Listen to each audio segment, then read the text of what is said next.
इस टॉपिक पे इंपॉर्टेंट लिख लेना। टॉपिक ये है कि हमारे पास एक वायर है और उस वायर को जब हम स्ट्रेच करते हैं तो हमें कुछ वर्क करना पड़ता है। वो जो वर्क करते हैं हम, वो कहाँ जाता है? क्योंकि law of conservation of energy तो ये बताता है कि एनर्जी डिस्ट्रॉय नहीं होती। तो हमने एनर्जी खर्च की, किसी वायर को खींचने में एनर्जी तो खर्च करनी है हमें, तो वो एनर्जी कहाँ गई? तो law of conservation of mechanical energy ये कहता है कि वो एनर्जी आपकी उस वायर में चली गई। जैसे इसको स्प्रिंग से समझिए आप, आपके पास एक स्प्रिंग है, ये स्प्रिंग है, ठीक है। इसको मैंने ऐसे स्ट्रेच किया तो मैंने कुछ वर्क किया। जब मैं इसमें वर्क करता हूं तो मेरी एनर्जी लॉस होती है और वो एनर्जी इस स्प्रिंग के पास आ जाती है। जो एनर्जी इसके पास आती है उस एनर्जी को हम कहते हैं इलास्टिक पोटेंशियल एनर्जी। क्या सबूत है इसके पास एनर्जी है? तो आंसर इसे छोड़ो, देखो ये गया ऊपर, गया ना ऊपर। तो क्यों गया ऊपर? क्योंकि इसके पास एनर्जी थी। तो जब हम किसी स्प्रिंग को या वायर को स्ट्रेच करते हैं या कंप्रेस करते हैं तो हमें सम वर्क करना पड़ता है, यानी कि हमें अपनी एनर्जी कुछ वेस्ट करनी पड़ती है और वो वर्क, वो एनर्जी हमारी कन्वर्ट हो जाती है और वो स्प्रिंग के पास या वायर के पास चली जाती है और वो स्टोर हो जाती है। और उसी एनर्जी को हम क्या कहते हैं? इलास्टिक एनर्जी, या फिर कहेंगे स्ट्रेन एनर्जी। उसको स्ट्रेन एनर्जी भी बोलते हैं। तो जब हम एक वायर को स्ट्रेच करेंगे तो उसके पास कितनी एनर्जी आ जाएगी? अगर मैं जितना एनर्जी हम देंगे तो उसका एक मैथमेटिकल फॉर्मूला तो होना चाहिए। कभी कल जरूरत पड़ने पर हम कैसे कैलकुलेट करेंगे? हमारे पास फॉर्मूला होना चाहिए। देखो अब हमारा टॉपिक यहाँ पे आ जाइए। ये हमारे पास एक वायर है, देखो भाई गौर से देखो, ये हमारे पास वायर है और ये हमने एक वायर लिया और इस वायर का एक एंड हमने अपनी छत पे बांध दिया। ये ऊपर कर रखा ना ऐसे डेड डेस्क करने का मतलब ये है कि ये ऊपर का जो फ्लोर है ये रुका हुआ है, स्टेबल है ये, और इससे हमने अपना वायर लगा दिया है। तो इसको ना हम खींचेंगे, इसको हम खींचते हैं, ठीक है भाई। इसका क्रॉस सेक्शन एरिया कितना मान करके चल रहे हैं हम? इसका क्रॉस सेक्शन एरिया है आपका कैपिटल ए, इसका क्रॉस सेक्शन एरिया है कैपिटल ए।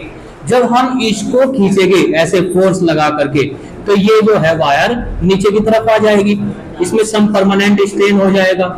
तो इसमें सम परमानेंट ये स्ट्रेन हो जाएगा और ये वायर यहाँ आ जाएगी। सपोज दैट इसको हमने इतना डिस्टेंस से खींच दिया है, x डिस्टेंस से, डेल्टा x मान लीजिए या x मान लीजिए, और इसकी जो ओरिजिनल लेंथ थी वो ओरिजिनल लेंथ इसकी कैपिटल L थी, ठीक है।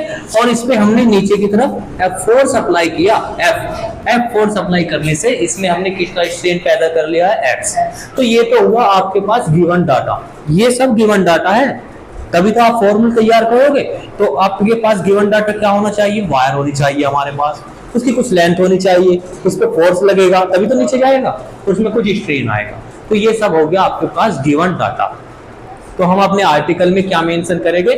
Suppose a wire of cross section area is capital A and length is capital L and a force is applied against the restoring force, क्योंकि ऊपर की तरफ कौन लगता है? रिस्टोरिंग फोर्स, तो उसके अगेंस्ट में लगाना पड़ेगा तभी तो वायर नीचे आएगा। हाँ, डिफॉर्मिंग फोर्स लिख देते हैं, तो हमें रिस्टोरिंग फोर्स के अगेंस्ट में डिफॉर्मिंग फोर्स अप्लाई करना पड़ेगा, तब जाकर के ये वायर X खींचती है, ठीक है। और X ये बहुत स्मॉल क्वांटिटी है, छोटी सी लेंथ है, ये बहुत छोटी सी लेंथ खींची है, हमें नहीं पता कितनी खींची, बट स्मॉल क्वांटिटी है, ठीक है।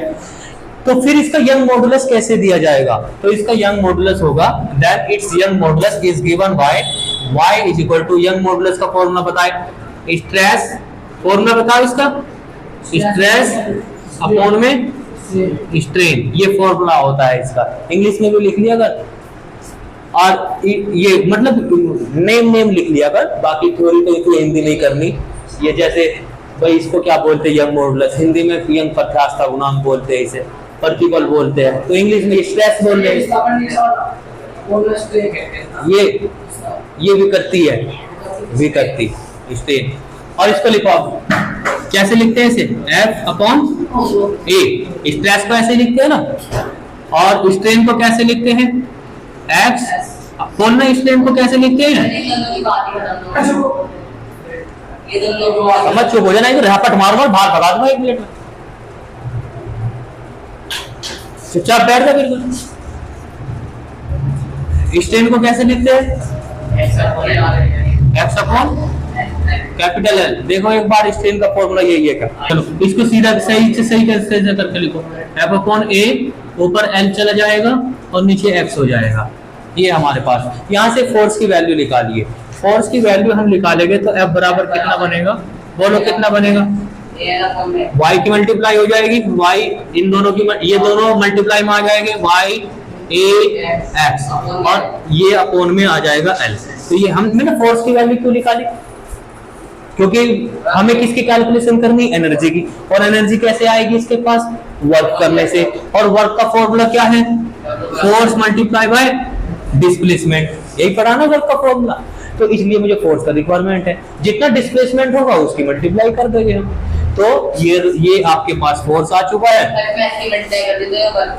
ये वर्क हो जाएगा। तो इसमें एक्स की मल्टीप्लाई कर देंगे। But remember here force is not same. जैसे जैसे आप इसको खींच रहे हो, 1 मिलीमीटर खींचने के लिए फोर्स लगता है 1 न्यूटन। क्या 2 मिलीमीटर खींचने के लिए भी 1 न्यूटन फोर्स लगेगा? ज्यादा लगेगा। 5 मिलीमीटर के खींचने के लिए क्या 1 न्यूटन ही लगेगा? अब फोर्स की वैल्यू चेंज हो जाएगी।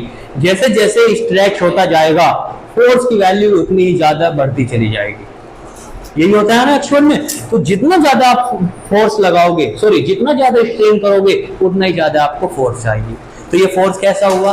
ये फोर्स तो वेरिएबल हो चुका है, फोर्स कंटिन्यूअस चेंज हो रहा है। तब हम इस फॉर्मूले को डायरेक्ट यूज नहीं कर सकते। अब यहाँ पर यूज होती है कैलकुलस। कैलकुलस वहां पर यूज होती है जहां पर वेरिएबल फोर्स होता है। और वेरिएबल फोर्स के लिए हमने वर्ग का फॉर्मूला बनाया रखा है, ये इंटीग्रेशन से। इंटीग्रेशन करना होगा हमें, इंटीग्रेशन तो करना ही होगा क्योंकि वेरिएबल फोर्स आ गया। समझो इसे मैं और समझा दूं आपको। ये इस तरीके से हमने फोर्स अप्लाई किया इस बॉडी पर। तो हम देखते हैं, अब मुझे ना इसका एरिया फाइंड करना है। सपोज दैट, तो ये रेक्टेंगल तो है नहीं, तो डायरेक्ट आप ये फॉर्मूला लगा नहीं सकते, लेंथ इनटू ब्रेड्थ। क्या लगा दोगे? नहीं लगा सकते। तो कैलकुलस देखो इसमें क्या करती है। कैलकुलस कहती है कि इसके छोटे छोटे पोर्शन बनाओ।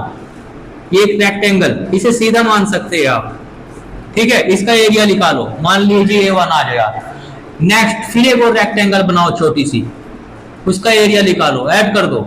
फिर एक और रेक्टेंगल बनाओ, उसको भी सीधा मान सकते हो, उसका भी एरिया निकालो, ऐड कर दो। तो इस तरीके से सारे रेक्टेंगल बना दो और उन सबका एरिया ऐड कर दो। तो पहले क्या कहती है कैलकुलस? पहले आप स्मॉल क्वांटिटी के लिए वर्क कीजिए। स्मॉल क्वांटिटी के लिए वर्क कर लिया, फिर आप उसका इंटीग्रेशन कर दीजिए। और इंटीग्रेशन को हम सम भी बोलते हैं कि उसका सम कर दीजिए। इंटीग्रेशन की लैंग्वेज में हम सम भी यूज कर सकते हैं, सम वर्ड। और इंटीग्रेशन का मतलब होता है ये हाँ, इंटीग्रेशन का साइन। तो स्मॉल क्वांटिटी के लिए पहले वर्क कीजिए आप, और जैसे ही आप स्मॉल क्वांटिटी के लिए वर्क कैलकुलेट कर लोगे, फिर नेक्स्ट स्टेप में आप इंटीग्रेशन कर दो, आपको वर्क मिल जाएगा कंप्लीट जहां से जहां तक आपको चाहिए। तो मैं सबसे पहले क्या करूंगा? सबसे पहले मैं इस वायर को स्ट्रेच करूंगा for small quantity, for small displacement. थोड़ा सा खींचूंगा, मामूली सा। कितना मान लेता हूं मैं? dx। Now work done to stretch wire, formula ये फोर्स मल्टीप्लाई बाय डिस्प्लेसमेंट। क्योंकि आपको छोटी सी लेंथ खींची है तो छोटा सा ही वर्क होगा, तो इसीलिए मैंने dw लिखाया, कैपिटल W नहीं लिखा, ठीक है। अब नेक्स्ट आगे इसे बढ़ाते हैं हम। आगे जब हम इसे बढ़ाएंगे तो ये f की वैल्यू यहां से रख ली जाएगी, y a अपॉन में l, और ये इंटू में x, और ये dx, ये हमारा ये रहा, ठीक है। यहां तक हम पहुंचे। अब इंटीग्रेशन कैलकुलस हमें इजाजत देती है कंप्लीट वर्क करने का। कहां से कहां तक करना चाहते हैं आप वर्क डन? तो हम बताते हैं कैलकुलस को, इंटीग्रल कैलकुलस को, कि हमने यहां से स्टार्ट करते हैं जब इस वायर की ओरिजिनल पोजीशन है। मतलब हमने कोई भी डिस्प्लेसमेंट नहीं कर रखा, इस वायर में कोई भी स्ट्रेन नहीं ला रखा, यानी कि यहाँ पर x की वैल्यू कितनी मानी जाएगी? 0। और इसे खींचते खींचते खींचते खींचते खींचते खींचते हमने l लंबाई बना दी इसकी। अब ये l लंबाई क्या है? पता नहीं, 2 मीटर 3 मीटर 5 मीटर कितना भी हो सकता है। तो आपने इसे कहां तक खींचा? तो आपने इसे नीचे तक खींचा, यहां तक। और ये यहाँ से यहाँ तक कितनी लेंथ है, तो आंसर है यहाँ से यहाँ तक ये लेंथ हो चुकी है हमारी स्मॉल लेंथ। तो यहाँ से यहाँ तक खींच रहे हैं आप, तो इंटीग्रेशन क्या आता है, इंटीग्रल कैलकुलस ये कहते हैं यहाँ से यहाँ तक इंटीग्रल कर दो आप इसका, 0 से लेके x बराबर l तक का इंटीग्रेशन कर दीजिए, लिमिट आप ये भरिए तो ठीक है। Now for complete work done, for complete work done, complete work done means that is work done to stretch wire, कहां से कहां तक, फ्रॉम x बराबर 0 टू x बराबर l। लॉज कितना वर्क आएगा, ये W हो जाएगा, अब ये कैपिटल W कंप्लीट होने जा रहा है, इंटीग्रल कर रहे हैं ना, और इधर लगा देंगे हम ये इंटीग्रल, कहां से कहां तक है, L तक। फॉर्मूला ये रहेगा, इसका इंटीग्रेशन कर रहे हैं हम, अपॉन में ये L है और इनटू में x है और ये dx है। कौन कौन कांस्टेंट है, y कांस्टेंट है, मटेरियल का है, एक पर्टिकुलर मटेरियल होगा ये वायर, या तो आयरन का होगा या स्टील का होगा, वो तो फिक्स रहते हैं। कांस्टेंट एरिया, कांस्टेंट लंबाई, ओरिजिनल लेंथ ये कांस्टेंट, तो ये सब चीज का अंदर बचा कौन, वेरिएबल डिस्टेंस, क्योंकि ये चेंज होगा, ये चेंज होगा तो अंदर रह जाएगा ये। तो W is equal to y capital A upon में L integration 0 to L into में ये आपका ये कौन बचा x इंटू dx। अब अगले स्टेप में किसका इंटीग्रेशन होना, ओनली ऑन x का होना है, और ये इंटीग्रेशन मैं आपको पढ़ा चुका हूँ। ये इंटीग्रेशन में क्या होता है, जिसके रेस्पेक्ट में आप इंटीग्रल कर रहे हो उस पर पावर देखो कितनी है, x पे कितनी पावर है, एक और अपनी तरफ से ऐड कर दो तो ऐड, और जो इस पावर मिलती है उसको अपॉन में लगा दो, हो गया इंटीग्रेशन। और लिमिट रखना मत भूल जाना, लिमिट भी रखनी है अभी अब 0 टू l। तो अगले स्टेप में हमें लिमिट पुट करनी रहेगी और कुछ नहीं, y a ऐसा ही रहेगा, कैपिटल L ऐसा ही रहेगा। आपका इंटीग्रल लिमिट पुट करिए, सबसे पहले x के प्लेस पे कौन आएगा, l, यानी कि x हट जाएगा और l आ जाएगा, तो ये हुआ l की पावर 2 और अपॉन में कौन है 2, और अगली बार में फिर 0 जाएगा, तो x को हटा दो और 0 चला जाएगा यहाँ पे, और अपॉन में कौन है 2। और जब लिमिट हम भरते हैं, अपर लिमिट लोअर लिमिट, इन दोनों के बीच में माइनस का साइन रहता है, याद है, दोनों के बीच में माइनस का साइन। अब इसे सोल्व कर लो बस, तो सोल्व कर लेंगे हम इसे, मैं इसे इधर लिख देता हूँ,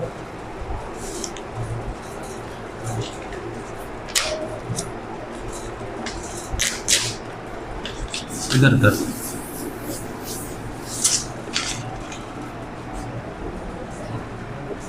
लो जी। तो ये कितना हो जाएगा भाई, W इज इक्वल टू आपका आया y कैपिटल A अपॉन में कैपिटल L, और ये ओनली L स्क्वायर और अपॉन में 2, ये तो 0 हो गया, इसकी तो बात खत्म करो। तो आपके पास ये बचता है 1/2 into y capital A upon में L और इंटू में L स्क्वायर। ये फॉर्मूला हम याद रखेंगे। अब इस फॉर्मूले के हम ना फॉर्मेट चेंज करते हैं और उसको उस तरीके से याद रखते हैं। देखो आगे भी वर्क करेगा, हालांकि हमारा काम हो गया, यहाँ तक वर्क आ चुका है। इसमें हमने कैपिटल L से मल्टीप्लाई किया और कैपिटल L से ही इसमें हमने डिवाइड किया। सबसे पहले इसी की बात करते हैं, ये कहाँ यूज किया हमने, तो ये रहा और ये रहा, यहाँ पे यूज किया है हमने, और इसे हमने लिखा कैसे, देखो 1/2 ऐसे ही रहा, कैपिटल Y ये रहा और इसमें से एक L ये रहा, निकाल दिया इसमें से एक L, और कैपिटल L ये ऐसा का ऐसा ही एज इट ऐसे, स्मॉल l और ये कैपिटल L जिससे हमने डिवाइड किया था, और मल्टीप्लाई भी तो किए हैं, वो जो कैपिटल L से मल्टीप्लाई की थी वो इस A के साथ लिख लिया है हमने। अब ऐसा करने से हमें क्या फायदा हासिल हुआ, ऐसा करने से हमें ये फायदा हासिल हुआ कि 1/2 ये जो क्वांटिटी है, इस वाली क्वांटिटी को जरा गौर से देखो, ये क्या है, तो यहाँ पे आ जाएगी, मैं यहाँ से बताता हूँ। Young modulus multiply by strain, और ये क्या है, L अपॉन L क्या है, स्ट्रेन है, L upon L only strain है, और ये क्या है, यंग मॉडुलस। तो यंग मॉडुलस और स्ट्रेन का मल्टीप्लाई क्या बनता है, स्ट्रेस। तो इसको मैं क्या लिख सकता हूँ यहाँ पे, इसको लिख सकता हूँ मैं स्ट्रेस, ठीक है, ये स्ट्रेस लिख दिया मैंने यहाँ पे। फिर ये क्या चीज है, L अपॉन L स्ट्रेन, तो इसको लिख सकते हैं हम स्ट्रेन। और आगे बताओ ये क्या चीज है, area multiply by length, area multiply by length, ये क्या है, वॉल्यूम। तो इसको लिख देंगे हम वॉल्यूम। तो हमारा फॉर्मूला क्या बना, हमारा फॉर्मूला ये बना एनर्जी का। अब यहाँ पे एक लाइन और लिख देंगे, this work done is converted into potential energy.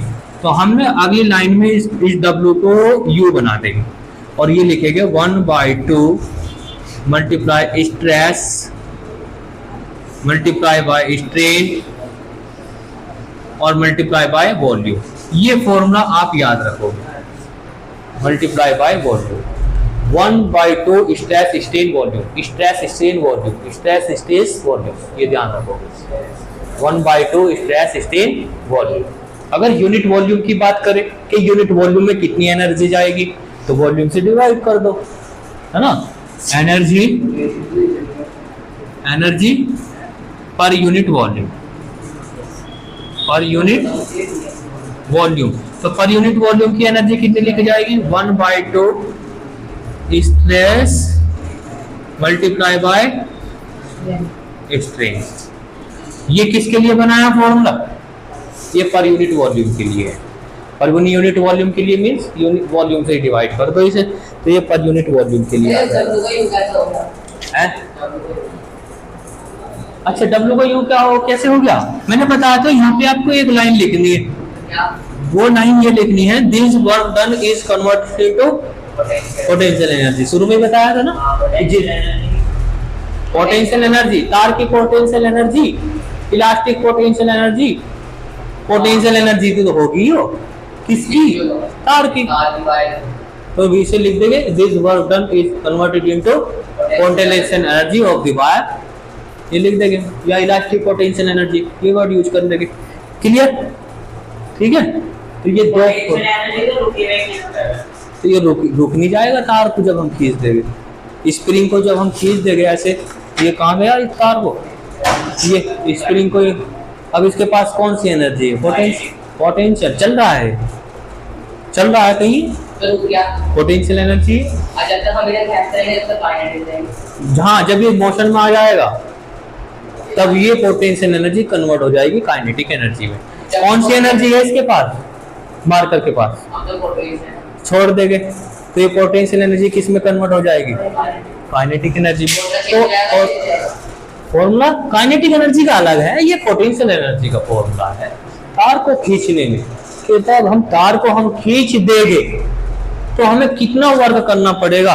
अगर मैं तार को 5 मिलीमीटर खींचूंगा तो मुझे कितना वर्क करना पड़ेगा, मुझे कितनी एनर्जी लॉस करनी पड़ेगी, इस फॉर्मूले से यूज हो जाएगा, इस फॉर्मूले से बता देंगे कि भाई इतने मिलीमीटर खींचने में आपको इतनी जूल एनर्जी की रिक्वायरमेंट रहेगी, तब ये जाकर के तार खींचे।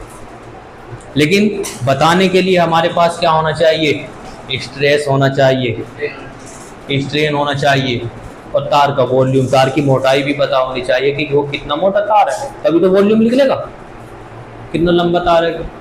क्लियर है, ये फॉर्मूला याद रख लोगे, क्लियर है, यहाँ तक कोई डाउट तो नहीं है, ठीक है। इसमें थोड़ा सा और आगे बढ़ा रखा है, हालांकि किताब वालों ने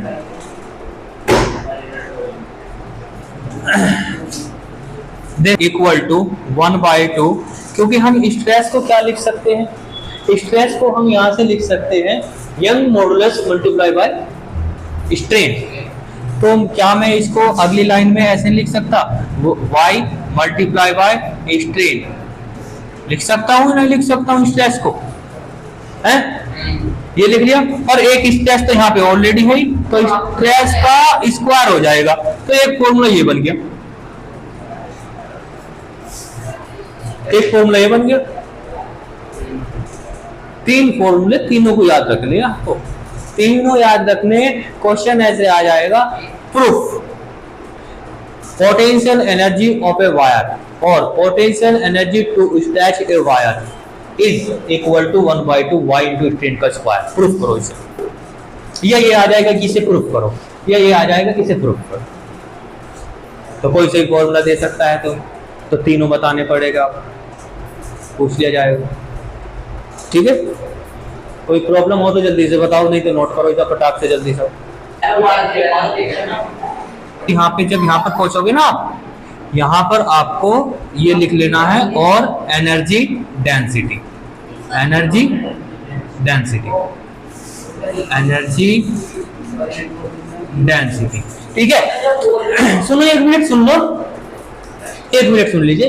तो जब आप यहाँ पर पहुंचोगे तो आप एनर्जी डेंसिटी भी लिखोगे, work done, sorry energy per unit volume, ये जो वर्ड है ना पूरा, एनर्जी पर यूनिट वॉल्यूम, इसको हम एनर्जी डेंसिटी भी कहते हैं। ये आगे के लिए भी ध्यान रखना है और यहाँ भी ध्यान रखना है। जैसे आप पढ़कर आए हैं मास पर यूनिट वॉल्यूम, क्या बोलते हैं? डेंसिटी। मास पर यूनिट वॉल्यूम डेंसिटी। यहां पर energy per unit volume density, ये भी डेंसिटी है, लेकिन किसकी डेंसिटी? एनर्जी की डेंसिटी। और ये किसकी डेंसिटी है? ये मास डेंसिटी है। तो इसको मास डेंसिटी बोल रहे हैं, इसे हम एनर्जी डेंसिटी बोल रहे हैं, और एनर्जी डेंसिटी को स्मॉल यू से लिखते हैं हम। ये बस ये बताना था आपको कि energy per unit volume is also known as energy density.